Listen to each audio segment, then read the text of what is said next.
विधानसभा चुनाव को लेकर एनडीए और इंडिया गठबंधन पूरे तरीके से कमर कस लिया है। हालांकि अब तक प्रत्याशियों की नाम की घोषणा नहीं हुई है, लेकिन दूसरी ओर कई ऐसे व्यक्ति हैं जो निर्दलीय चुनाव लड़ना चाहते हैं और जनता की सेवा करना चाहते हैं। इस वक्त हमारे साथ नील जस्टिन बेक मौजूद है, निर्दलीय चुनाव लड़ना चाहते हैं। हम इनसे बातचीत करेंगे और ये जानने की कोशिश करेंगे कि क्या विजन लेकर ये जनता के बीच में जाना चाहते हैं। पहले नील जी, हम ये जानना चाहते हैं कि सभी लोग कोई ना कोई राजनीतिक दल से चुनाव लड़ना चाहते हैं, लेकिन आप निर्दलीय चुनाव लड़ने का सोचे हैं, तो आपको नहीं लगता है काफी चुनौतियों भरा रहने वाला है? हमें चुनौती स्वीकार है और इसलिए हम निर्दलीय चुनाव लड़ना चाहते हैं। मुद्दे बहुत हैं जो राजनीतिक पार्टियों से अछूता है। अभी इस वक्त हमारा एक विशेष अभियान चल रहा है झारखंड में, और ख़ासकर छोटा नागपुर में हम लोग सिमडेगा, गुमला, लोहरदगा, रांची लगभग हम लोग इस मुद्दे को लेकर आंदोलन कर रहे हैं। जितने सहारा इंडिया सहित दर्जनों नॉन बैंकिंग कंपनियों में, ये तो ग्रामीण क्षेत्र है, ग्रामीण क्षेत्र के लोग खून पसीने का कमाई, मजदूरी मेहनत का कमाई, जो जंगल फॉरेस्ट उत्पादन जो है उसका, लाह डोरी महुआ का पैसा, इनका पैसा देखिए, इतना ईमानदारी से कमाया हुआ पैसा लोग बड़ी उम्मीद से लोग इन कंपनियों में इन्वेस्ट किया था, लेकिन सरकार की गलत नीति के चलते आज सबका पैसा फंस गया। इसलिए हमारा आंदोलन है कि सरकार जितने भी इन्वेस्टर हैं, जितने भी नॉन बैंकिंग कंपनी है, उनका पैसा सूद समेत वापस करे। अच्छा, एक सवाल होता है, जो निर्दलीय चुनाव लड़ते हैं उनके लिए एक सवाल उठता है कि वो आखिर किनके साइड रहते हैं? क्या वो एनडीए के साइड रहते हैं या फिर इंडिया गठबंधन के साइड रहते हैं? क्योंकि ऐसा होता है ना, जब सरकार बहुमत में आती है या फिर बहुमत का आंकड़ा नहीं छू पाती है तो किसी एक या दो को उनके साथ जाना पड़ता है। अगर ऐसा सिचुएशन आएगा तो आप किनके साथ जाइएगा? एनडीए के साथ जाइएगा या फिर इंडिया गठबंधन के साथ? जो मुद्दों के साथ जो हमारे साथ रहेगा, जो भी इंडिया हो चाहे एनडीए हो, मुद्दों के साथ जो हमारा काम करेगा, अगर हम विधानसभा चुनाव जीतते हैं, और इस बार हमारी दावेदारी प्रबल दावेदारी है। हम आपको बताएं, यहाँ दो एमएलए हैं, सिटिंग विधायक हैं सत्ताधारी के, लेकिन कई एक सड़क ऐसे हैं जिनका निर्माण हो रहा है, विभाग के तरफ से जमीन का अधिग्रहण भी नहीं हुआ है, रैयतों को मुआवजा भी नहीं मिला है और काम चल रहा है। कई एक ऐसे सड़क हैं जिनका अभी भी मुआवजा बकाया है। हम आपको बताएं, कोचेडेगा से रामरेखा जो सड़क बनी है उसका मुआवजा बाकी है। खुट्टी टोली से आपका बिलिंगबिरा होते हुए पालकोट तक जो सड़क बना है उसका मुआवजा बाकी है। अभी बीरू से पकड़ान होते हुए रामरेखा तक जो सड़क बन रहा है उसका भी मुआवजा, उसका तो जमीनी अधिग्रहण नहीं हुआ है। तो ऐसे बहुत सारे जमीनी मुद्दे हैं और मैं हमेशा संघर्ष करते आया हूं। मैं पूरे झारखंड को पैदल घूमा हूं, ऐसा कोई झारखंड का नहीं रहा। हम ग्रेटर झारखंड का भी दौरा किए हैं, रथ लेके हमने पूरे ग्रेटर झारखंड का भी हमने दौरा किया है। हम राजनीतिक झारखंड मुक्ति मोर्चा से शुरू किए थे, लेकिन इनकी जो नीति है उससे हम नाखुश हैं। और झारखंड बनने के बाद जिस तरह से झारखंड में जमीन लूटा जा रहा है, अभी देख लीजिए आप, अगर हम सिमडेगा के परिप्रेक्ष्य में बात करना चाहें, ये शेड्यूल 5th डिस्ट्रिक्ट है, आपका शेड्यूल एरिया है, पेशा है। जमीन को प्रोटेक्शन करने के लिए आपका CNT SPT एक्ट है। यहाँ के लोगों को, खासकर ट्राइबल बहुल क्षेत्र है, यहाँ के लोगों को एट्रोसिटी एक्ट प्रोटेक्ट करता है। साथ में एक मामूली 500 के एवरेज पर एक वार्ड है, वो रिजर्व है। एकल पद, मुखिया, प्रमुख, जिला परिषद, तमाम सीटें रिजर्व है। और आपका MP MLA सभी सीटें रिजर्व हैं। उसके बावजूद देखिए आज इतनी जमीन लूट रही है, इसका कारण क्या है? सही एडवोकेसी, सही राजनीति नहीं हो रही है। हम इन मुद्दों को लेकर पब्लिक के बीच में जाएंगे। अच्छा, अब हम आपके बारे में थोड़ा चर्चा कर लेते हैं। पेशे से आप क्या करते हैं? सक्रिय राजनीति की शुरुआत आपने कब की? क्या आपको बनना था? कुछ दिमाग में था इससे पहले?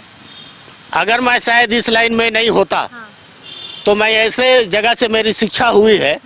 गुमला संत इग्नासियस से मैंने पढ़ाई किया, वहाँ स्पोर्ट्स का गढ़ रहा। मेरे बहुत जूनियर जो हमारे साथ खेलते थे हॉकी, वो सब आज नेशनल इंटरनेशनल प्लेयर रहे हैं। मैं शायद कहीं ना कहीं किसी कंपनी या तो सरकार का किसी मुलाजिम होता खेल के वे पे। साथ में उसके बाद मैं स्कूल जीवन से ही स्कूल का लीडर हुआ करता था, प्रेसिडेंट हुआ करता था। उसके बाद हम सक्रिय राजनीतिक में आए और तब से हम सक्रिय राजनीति का। तो ये दिमाग में कैसे आया कि राजनीति, सक्रिय राजनीति की शुरुआत करते हैं? क्योंकि ऐसा होता है ना कि लोग सोचते हैं वो ये बनेंगे वो बनेंगे, जैसे आपने कहा कि आप अच्छे प्लेयर भी थे, खेल के क्षेत्र में आप काफ़ी अनुभवी भी है, तो ऐसे में आपने ये कैसे सोचा कि राजनीति में जाते हैं? मेरी चेतना शायद दूसरी तरीके की है। यहाँ के लोग जानते हैं, मैं जब जिला परिषद का चुनाव लड़ा था, पहली बार पंचायत चुनाव जब हुई, उस समय मैं ये जनरल सीट से जिला परिषद का चुनाव लड़ा था, बिना पैसे का, कोई पर्चा नहीं, कोई अनाउंसमेंट नहीं, कोई पोस्टर नहीं, और लोग हमको सहयोग किए थे क्योंकि लोग हमको जानते थे। हम ट्रैफिकिंग की इशू पर इतना काम किए हैं यहाँ जिसका कोई हिसाब नहीं है। लोग भले नज़रअंदाज करते हैं। हम पलायन के मुद्दे पर उस समय झारखंड में कोई सेल नहीं था, अभी तो एंटी वुमेन ट्रैफिकिंग सेल है, अलग से है, अलग थाना है इसके लिए। उस समय कुछ नहीं था, हम दर्जनों लोगों को रेस्क्यू किए हैं। हम बहुत कटघरे में खड़ा होके हम अपने केस करता बनते हुए हम कई केस को हमने लड़ा है, कई लोगों को हमने बचाया है। अच्छा नील जी, ये बताइएगा, क्योंकि बीजेपी की ओर से भी जो प्रत्याशी होंगे वो आर्थिक रूप से काफ़ी मजबूत होंगे, कांग्रेस के भी जो प्रत्याशी होंगे आर्थिक रूप से काफ़ी मजबूत होंगे, आप निर्दलीय चुनाव लड़ने का ठाने हैं, तो कैसे टैकल कीजिएगा, कैसे इन लोगों के सामने खड़े होकर ये बताने की कोशिश कीजिएगा लोगों को कि आप जीत कर आइएगा तो ये कार्य कीजिएगा? क्योंकि ऐसा होता है ना, बीजेपी और कांग्रेस आमने सामने होते हैं तो निर्दलीय को थोड़ा सा दबा दिया जाता है, तो ऐसे में आप कैसे अपना वर्चस्व लोगों के सामने रखिएगा, कैसे ये बताइएगा कि हाँ आप जीत कर आइएगा तो ऐसा काम कीजिएगा?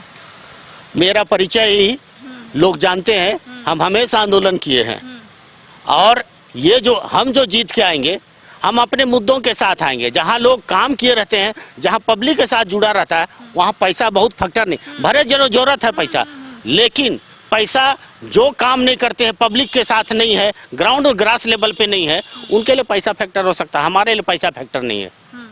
हम पब्लिक के पैसे पर ही हम चुनाव लड़के जीत सकते हैं। आपका जो विजन है, जो आपका कहना है कि सीएनटी एक्ट, एसपीटी एक्ट और झारखंड में कई ऐसे मुद्दे हैं जो ज्वलंत है, उसको आपको ठीक करने हैं, तो आपको क्या लगता है आपका जो विजन है वो कौन से दल के साथ मिलता है? कांग्रेस के साथ मिलता है, जेएमएम के साथ मिलता है, बीजेपी के साथ, आरजेडी के साथ, कौन से दल के साथ आपका विजन मिलता है?